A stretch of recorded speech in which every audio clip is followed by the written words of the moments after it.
Hi, and welcome to the Deer IQ podcast, where smart hunting begins. I'm Adam Lewis, and we're in our series, The Art of Hunting, where we dive into some very interesting topics, from tracking down big bucks, to the debate and high IQ strategy of trail camera use, to the fine points of broadhead selection, and to what it's like going tech naked for a whole season. In this episode, I'm back with Dr. Clint McCoy, talking about specific stories from last season and how going tech naked got him closer than ever to a world-class buck. And also the heartbreaking results. Is this something you should be trying? We'll see. So here are the top things to look for during this episode. What about going no tech specifically got him closer to that buck, that world-class buck, and what might be actually holding us back when we use technology? What did his neighbors do with a trail camera that made Clint say, never ever again? How did getting habituated through years of trail camera use almost cost Clint a great buck? What does Clint say is his big fear about the future of hunting and tech use that we should really stop and think about? And are you thinking about going tech naked? Well, what is Clint's big advice in doing this? There's a whole lot more, so let's get to the podcast and up your deer IQ.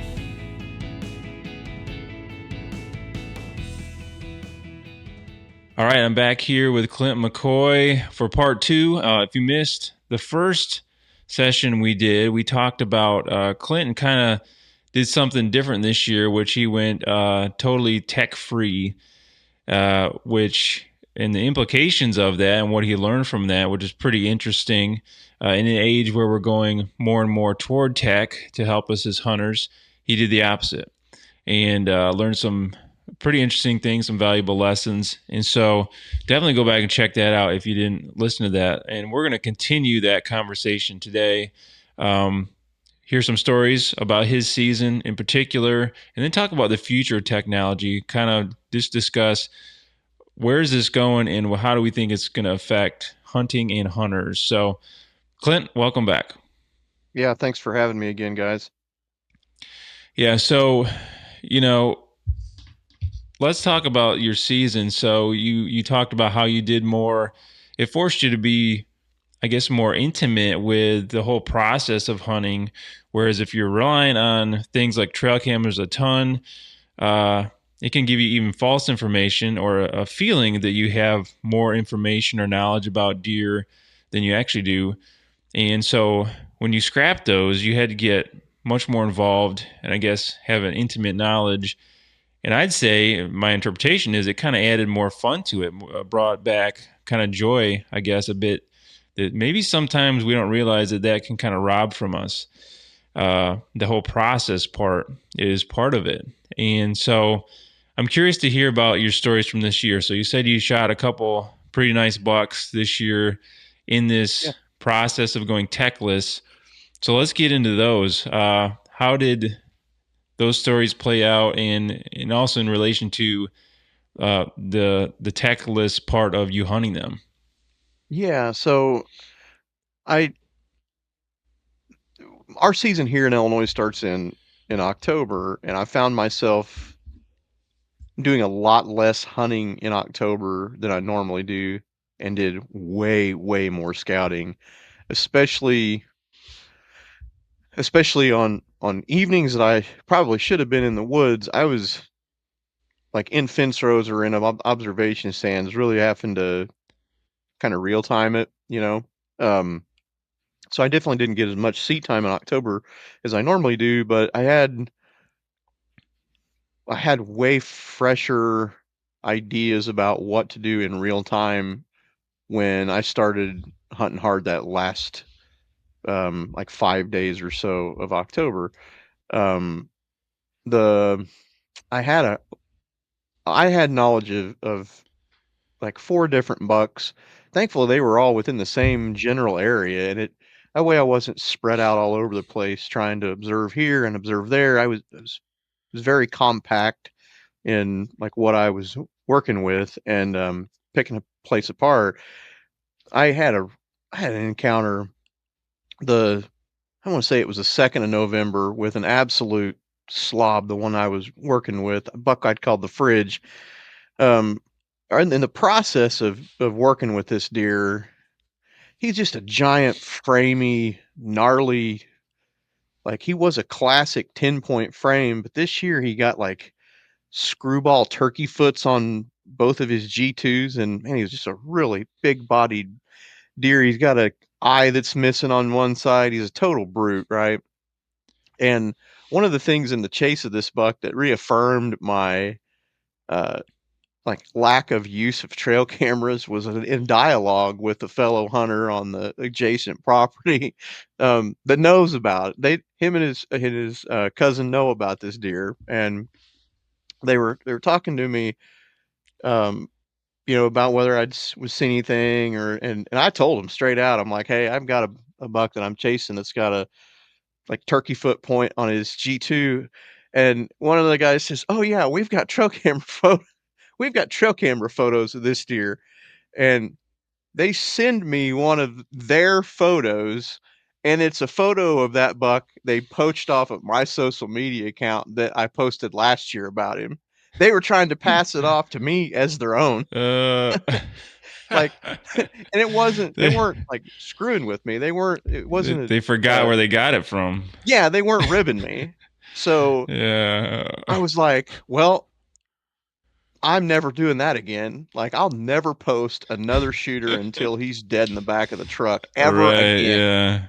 Yeah. So as I'm working with this deer, I squeeze in tight where I think I can make a good play without disturbing it. It was really pretty dry, and I was having a hard time getting in and out of these little woodlots because of how noisy and loud Oh things yeah. were. Like, I don't have a bunch of managed ground. I hunt small woodlots here on the prairie, and I was having a hard time getting with this deer.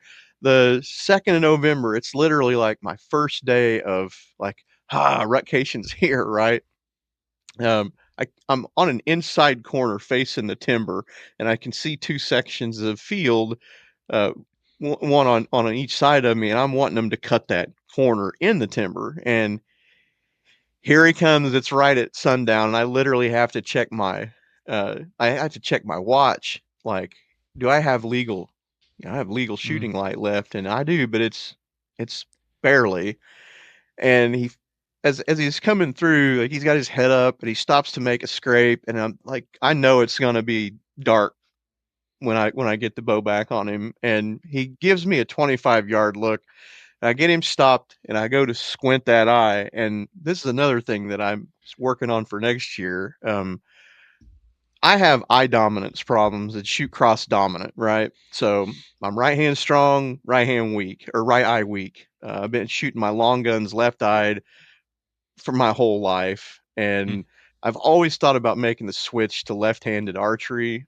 Um, I get the bow back, and when I squint that dominant eye and go to look through that peep sight, I've got legal light, but my peep sight doesn't. mm, And so I have to really take my time and line this up and make the adjustment.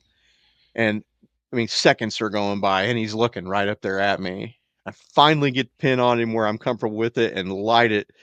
And it hits him, runs off. He stops out there in the darkness and kind of walks off. And I'm like, all right, I got him hit. Back out, come find the arrow the next morning. I'm gonna leave him lay. And when I came back, when I came back the next morning, my arrow was like laying like flat on the ground like this, and there was just nothing but a bunch of that like real bristly, thick top knot hair on him. That had the arrow had clipped the top of his back and landed mm.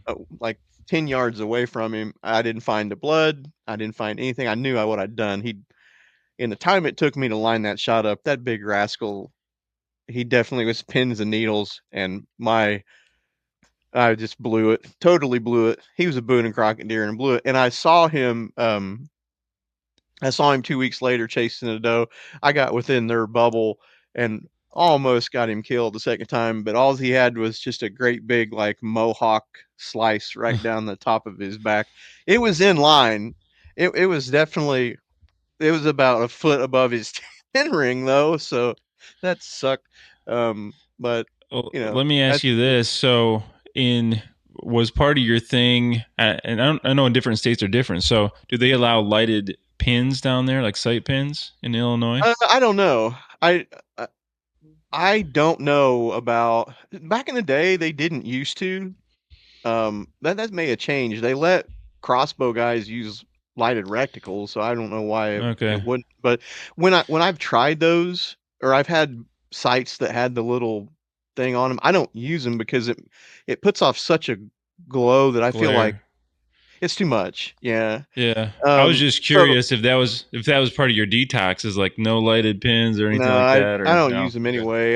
It bothers me. So, um, Project 2025, for me is going to be, I bought a brand new Matthews Lift X in left-handed, and I'm switching hands. Oh, wow. Like, I'm doing it. Um, Are I'll you naturally good with your left hand, or will this be like a really no, awkward it's already like awkward. I've been yeah, I bought an old okay. 2005 Matthews Legacy off of eBay for like 180 bucks, and I've just been blind bailing it, in the basement, and I'm getting better. It's like Uh-huh. trying to You ever try and bat left-handed or whatever, switch up your Oh yeah. baseball? It's It feels funny, but you can do it. It's the same thing, but I can shoot with yeah. both eyes open, and it's definitely gonna help. I've had multiple issues with that over the years, with shooting cross dominant. So if anybody out there is listening to this and you're thinking about like, "Hey, I have to squint, and I'm worried about, making the switch," do it. Just do it. Um, Hmm. you'll never be as good as you can be as an archer, a vertical bow archer, if you don't shoot with your dominant eye. Period. End of discussion. There's just it's not you're not going to be as good. As a matter of fact, with like if you're like me, you're going to get worse as you get older, and it's definitely happened with me. My non-dominant eye is getting worse, so I switched, and it's Huh. going to be a ride. Yeah, because that I've noticed this too. Like sometimes I squint, sometimes I don't. It's nice to be able to not squint so you can see more of what you're shooting at. Yeah, But absolutely. if you do that and the wrong eye's taken over, that especially in the heat of the moment, I can see how that would get super confusing and So it gives me super bad target panic yeah. when I get it back and I'm using my old non-dominant eye. I try to get everything target acquisition before I aim with the pin, and everything's always shifted over towards my right eye, and so when I squint, my pin's way off target, and I have to adjust, aim, and send. Like, so I Huh. if I do it that way, it's a headache, especially when you're under duress, but if I'm squinting my eye the whole time an animal's coming in, well, then I don't get to see half of the periphery around me, and you're liable to hit a twig or a branch or, just something that's Right. in your way. So I scrapped it. I shoot left-handed. Another thing that bothers me is like when it comes to excuse me, setting up my firearm stands, I'll set it up and I'm like, "Crap, I'm backwards," because I'm so used to setting up a stand for a strong side shot with my right hand. Well, now, like, I'll be both on the same side. So, I don't know Hmm. why it's taken me to age 46 to try this, but I'm gonna do it.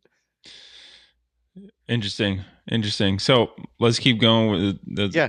interesting sort side trail there, but let's keep going with your season. So you missed or you clipped Oh, a Boone yeah. and Crockett buck. No, Uh, yeah, I clipped him like an idiot, and I was still after him. I hunted my tail off, went 5 dark to darks on him thinking I was gonna slam him, and I never saw him one day.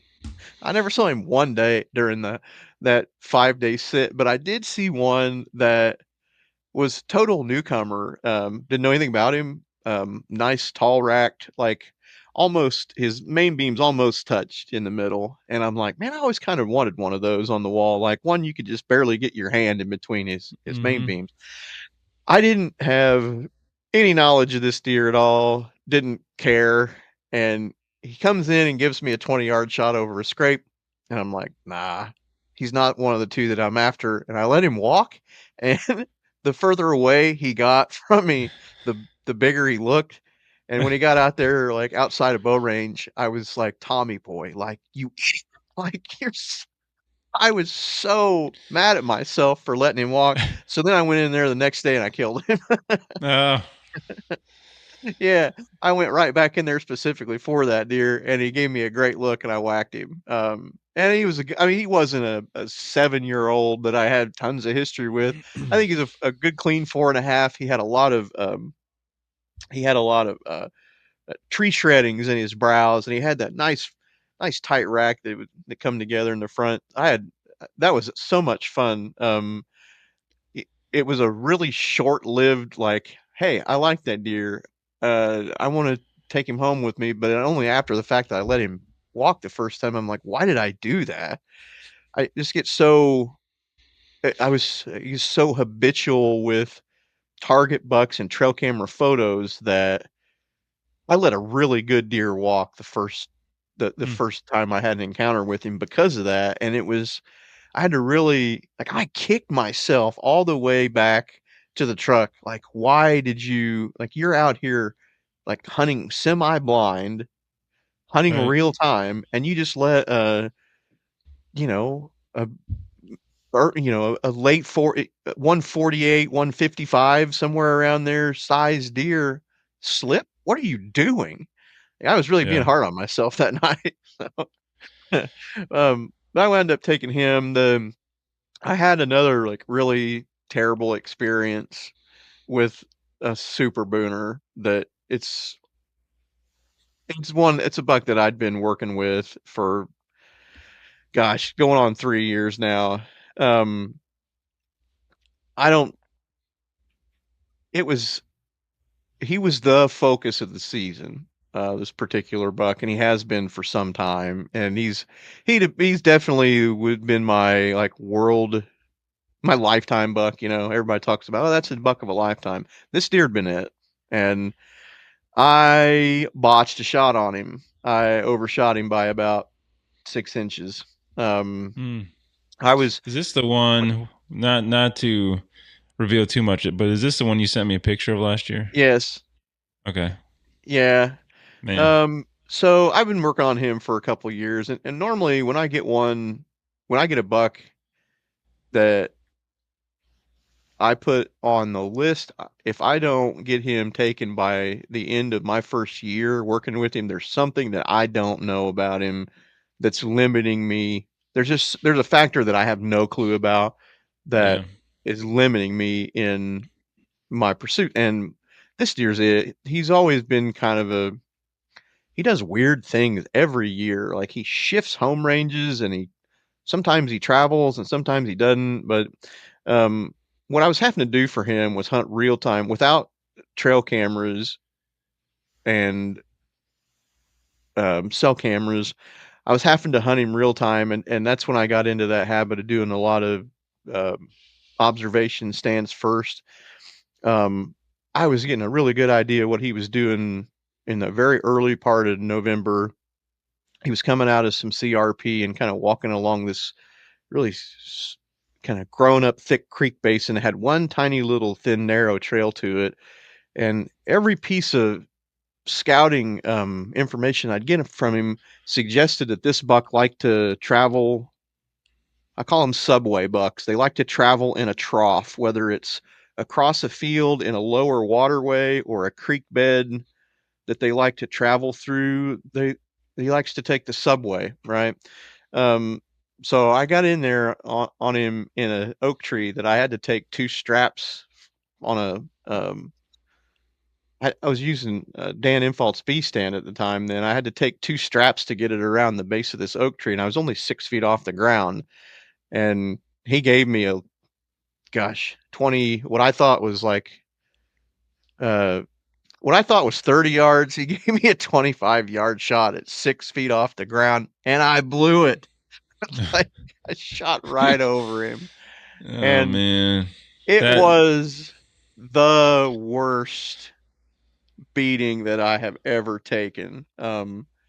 It was it was one of those moments that you question everything, and you question yourself as an archer and a hunter, like, do all this work for that?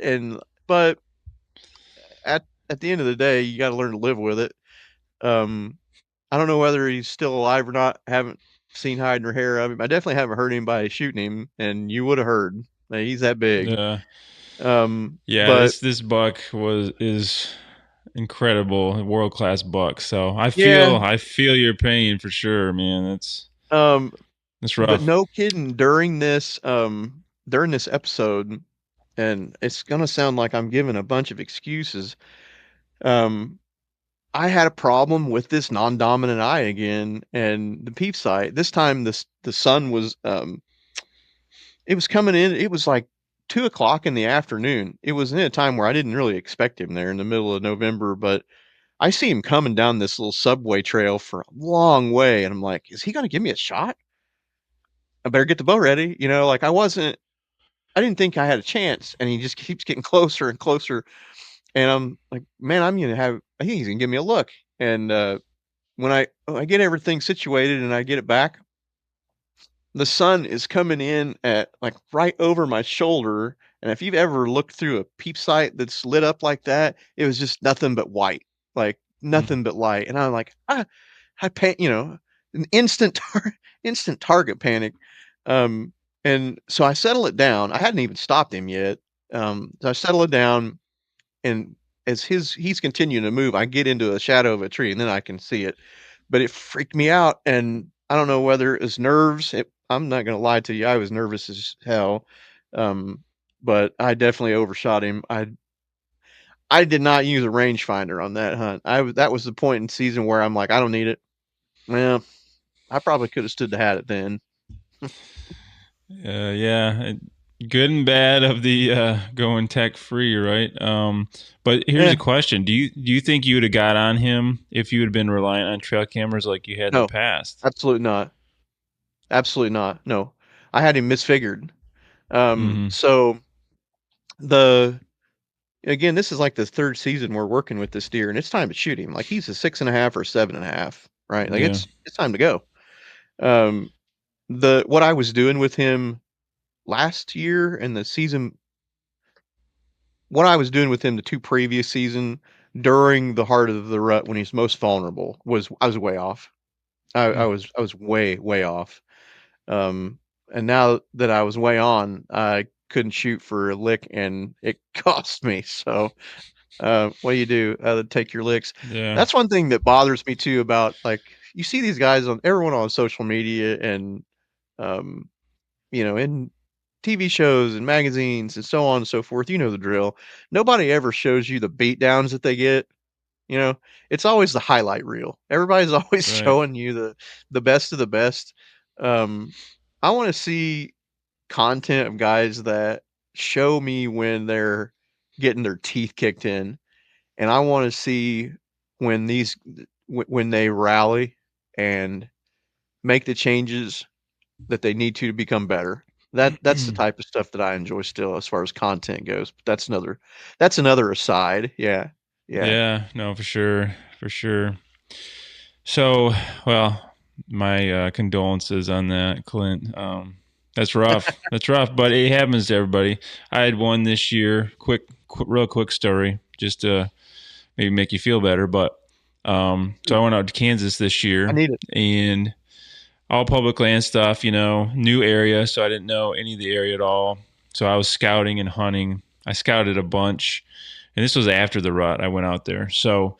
Um, Not the best time of the year, but still it's Kansas, and did a bunch of scouting, and probably scouted half the time I was there. But anyways, had a chance at a decent buck. I wouldn't say he was huge, but a pretty decent buck I'd be happy with in this one hunt. And long story short, he came right down in front of me. I was in a saddle, and the way the tree was, there was kind of this limb in the way.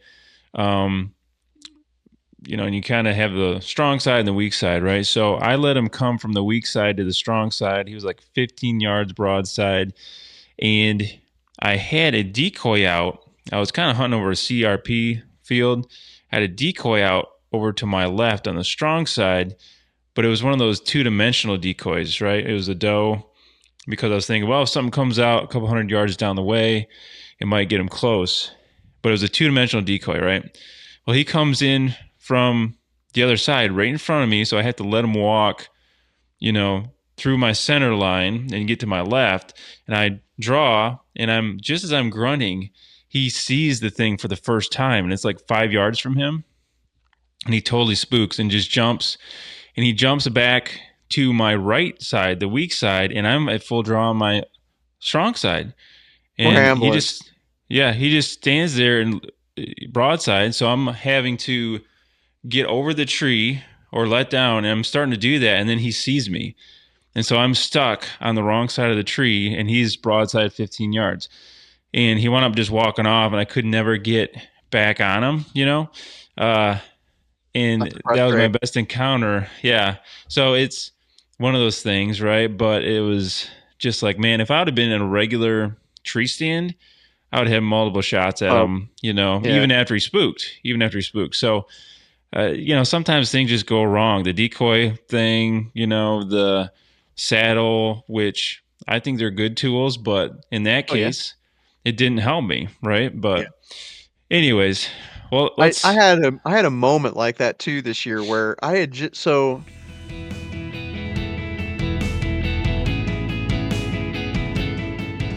Okay, and here's your high IQ moment. So, as we talk about tech and hunting, I don't want you to think I'm against it, because I'm not. But having conversations about it makes me see there are indeed pros and cons to using it, which many times gets glossed over.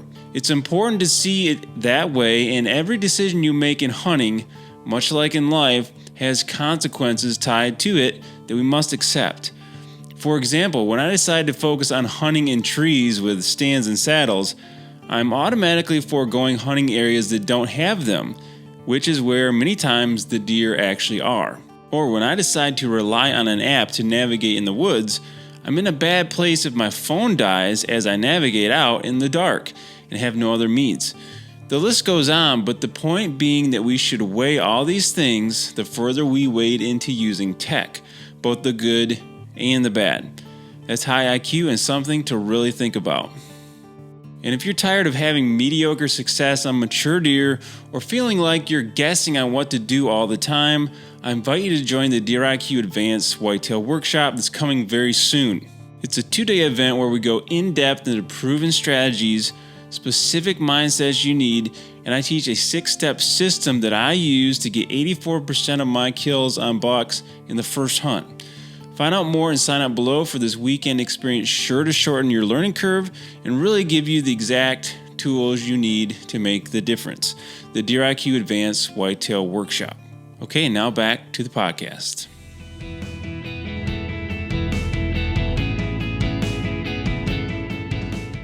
I hadn't fully committed to I love running decoys. Like I it was one of my favorite tricks. It's so much fun. I had in the summer, I had bought a one of those really nice Dave Smith bucks, they're expensive and it sat in the box um there on the porch forever, and my wife finally pipes up and she says, "Hey, aren't you going to use that high dollar decoy?" And I was like, "Nah, I'm not using anything this year. I am going no tech, no nothing." And she was like, "How much did that thing cost again?" And so I took flack for that. But with those decoys, man, it's just another element that it can help you, it can harm you, but you don't know until you try, you know? Right. You got to give them a go.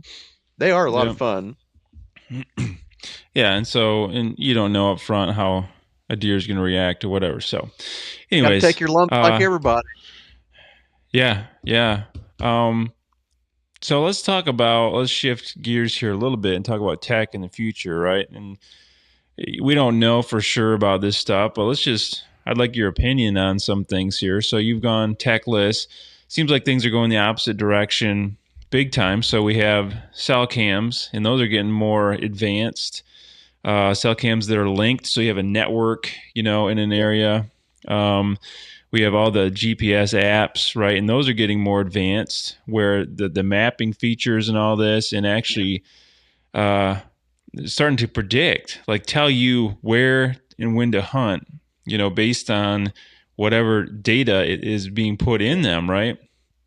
And I can foresee now, just with AI, that's you're gonna just start, making all the decisions, I guess, for hunters. What are your thoughts on that as we kind of get into that, tech generation, I guess, and all this stuff? Yeah, so I don't want to sound like Ted Kaczynski, the Unabomber, like total fearing of all robots and technology. Like I'm not that guy, but I I think the direction that we're headed so there's new cameras out now that are like literally letting you have a live look through the camera, right? Mhm. So it's like you're hunting from your couch when you're not there. Man, is that fair? You know, in the end, whether we're not debating technology is one thing, but is that really fair chase? I don't know. You know, it kind of blurs the lines for me a little bit, but I feel like these apps and programs and artificial intelligence, it's just gonna make us, if we look at ourselves in the future as hunters on a like 50,000 foot overview, it's gonna make us worse. It's gonna make us more reliant on things with batteries than your own mind, and Yeah. I don't like that. That's not like when we were cavemen eons ago struggling to survive, they didn't have like live look cell cams on their prey. They had to figure it out or they'll die. You know, we're losing that as we as we age into the millennia. Right. So I think that's kind of a weird um I don't like that. One thing that I think is kind of cool is, and I might get blasted for this, but I don't care. Our state here is kicking around the idea of allowing um, drones for deer recovery. Um, I'm all for it. I, I realize that the purists out there will say, "Oh, well, that's taking that form of technology is taking away your woodsmanship about, you know, learning how to blood trail and properly execute shot and so on and so forth." But if it's a usable tool and it helps a kid that's, you know, if it helps a kid have a positive experience with his first deer, for example, and he finds his first buck or whatever, then it's worth it. As long as we keep boundaries and we keep it, as long as we keep that type of technology reined in, I think it's okay to use to a certain degree. I don't know that we're relying on it per se as we're using it as a tool, and I think that's the big division. We as hunters shouldn't rely on all these gadgets and gizmos and whiz bangs. We should use them in their context. Yeah, that's a whole different one that I didn't even think about was just the drone thing and Yeah. recovery. I think the fear is one of them, at least, is that people are going to start using it to scout, like um, getting that information, which, yeah, It's gonna happen. Like, right. but at the same time, I think there might be more good than harm come from that, or that type of legislation being um passed. As long as there's like clear cut rules and boundaries with it, then I'm all for it. Yeah, and that's back to your previous point, talking about the tech and how it makes us more reliant on it and less knowledgeable or wisdom. We kind of lose some of that. I mean, again, I get back to as a teacher, I see that all the time now. Like these kids that grew up with technology, they don't know anything without it. Like all they know how to do to get answers is to Google. Like they have a Yeah. book in front of them, they have a bunch of resources tied to exactly what they're doing, but all of them default to Google. I'm going to Google everything. And it's just like this heavily reliance on not even using their own brain. Like they should be able to think through something and figure it out. Well, no, they're just going to Google it. It's a shortcut, right? It's our tendency to just take the easiest path, right? And so, for sure, as you kind of found out, it changes the game. It changes your, I guess, abilities. And if you've never not used it, it's like you don't even have. those skills at all. Yeah, Um, I think if you've never grew up nailing boards to a tree with a hammer, uh, and you and you've been a tech baby your whole life, you're kind of missing out on learning how to do it, you know? I We grew up in an era where, I mean, we didn't have but 3 channels on television, and I mean, it's things have changed drastically in my lifetime and where I foresee, like, this and the next generation going when it comes to, like, trophy buck success is I think there'll be less people tagging mature bucks on the regular, like, on a yearly basis. I mean, you have to learn that trail cameras are a they're a niche tool, and if you use them inappropriately or, um, out of context, I think they can harm your success as much as they can help them when you use them correctly. So if you've been like, I see kids that are in their, early to mid-20s on some of these, social media deer groups that are running 20 and 30 cell cams at a time. Like, you wanna talk about chasing your tail all the time, are you nuts? Like, you know how much for one, you know how much money Money. cell programs Yeah. are running somebody like that? And you can't tell me that they're learning much doing that. I mean, they're learning where the deer might be, but, like, as far as Right. applying sign and approach, it I think you'll see more people like that as we get, like, and we all know that deer hunting is, like, semi hyper competitive even though no one wants to really admit it, it is. And the more trail cameras and cell cams and live cams come into play, the more bitter people get at one another, you know? And so I think Jealous. you'll see in the future that, like, there'll be worse sportsmanship in around the culture even than there is now, and that's saying something.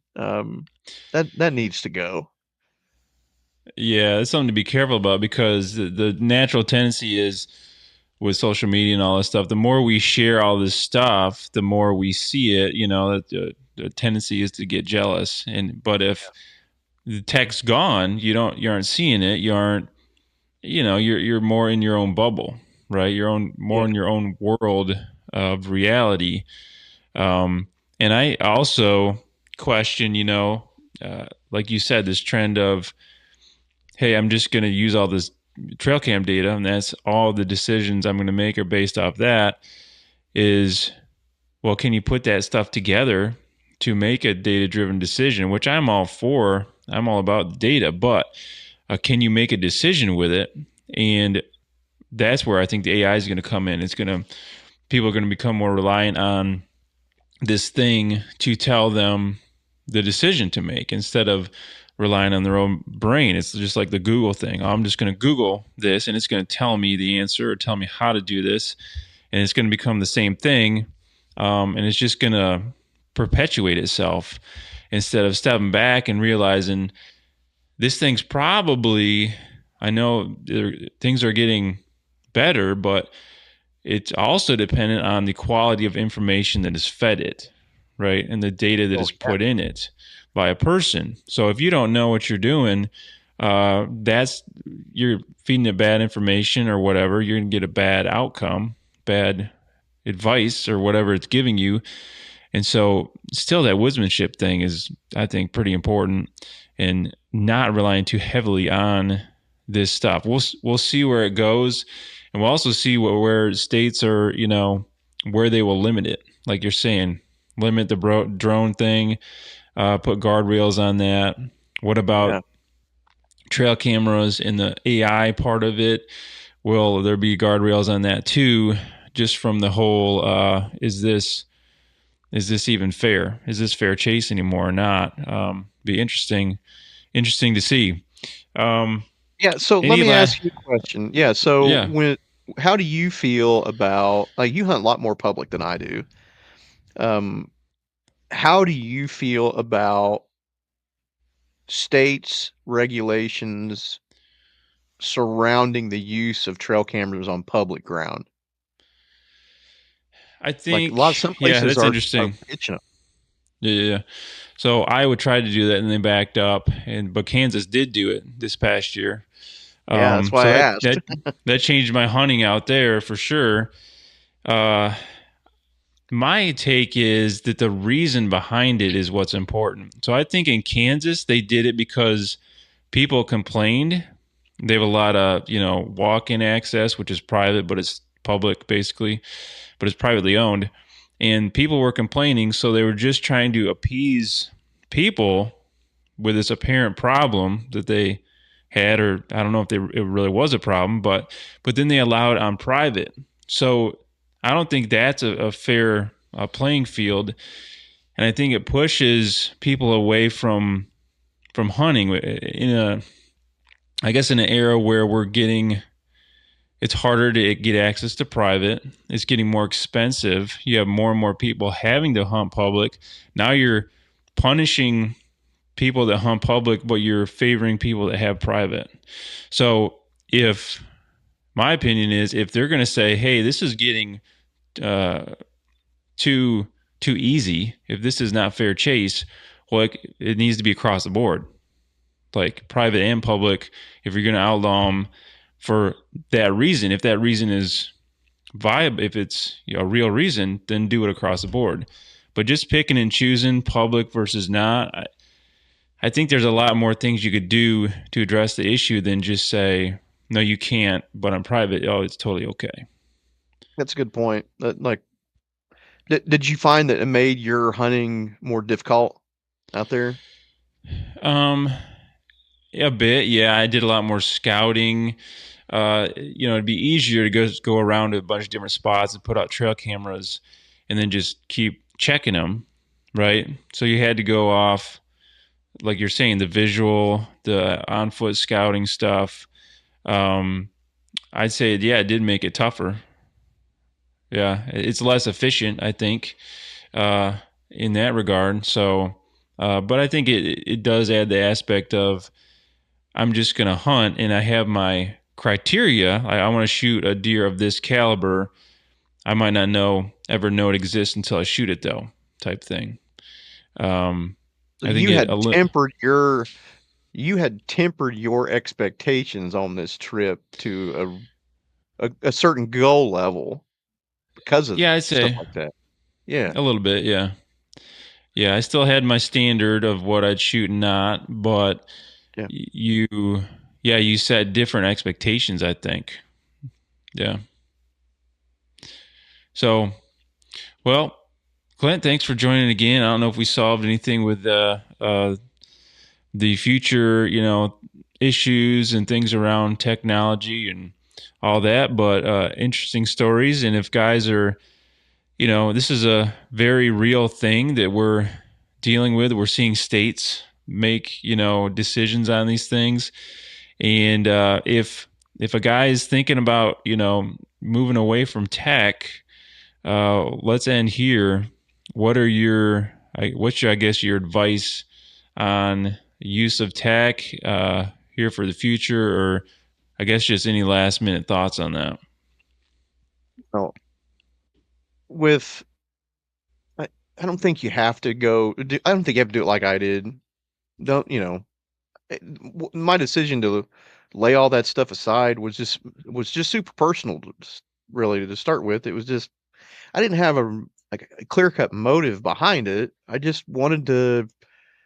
wanted to really prove it to myself that I could still do it like I did before we had all that stuff. That was the main goal Mm-hmm. for me, and to really just make every I just make my season more about connection back to the woods again for me, and it really helped. And I'm not definitely not anti. I still have a ton of trail cameras and still love using them. But if anybody out there is on the fence, like I was on the fence about making this decision for a few months, and I actually posted about it, and I heard from fellow hunters that had made the decision, hey, just take a year off and see what that gets you. If anybody's on the fence, you should try it. You should go organic and and and hunt just totally tech naked and see what happens. I think you'll find you'll get more enjoyment out of your season. Um, you'll put work in, and you may not shoot like if you're used to shooting a buck that you've got photos of, then you'll have to lay that thing aside for a little bit. But I think it's good to reconnect with your own self and just be an organic, tech-free hunter again for once. I really, really enjoyed my time this season. It was more about me than it was about the deer this year, if that makes any sense. I really enjoyed it. Yeah, that's a good point. And maybe something else to think about, I'll just throw this in here as we wrap up, is, if you use tech, great. How much you use it, maybe think about like what it's actually doing for you, what the real goal is behind it, and I guess keep track of, hey, am I being overly reliant on this? Am I missing something? And I guess just keeping it in perspective of what it is as a tool to help you as a hunter. So anyways, good talk, Clint. Appreciate you joining here today as always. And yeah, thanks for joining. Yeah, thank you guys for having me. I always like being on with you, Adam. And here are your high IQ takeaways and challenges. Pick one thing only that you will add this year that will give you the biggest results. Hint, it's probably the Deer IQ Workshop. And pick one thing you will drop out of your repertoire. Basically, do not just keep adding more and more stuff. What will you add and what will you drop this season? And next time we get into broadhead selection and the details that make the big difference there. Should you go fixed or mechanical? You don't want to miss that high IQ episode as we continue into the art of whitetail hunting, and I'll see you then.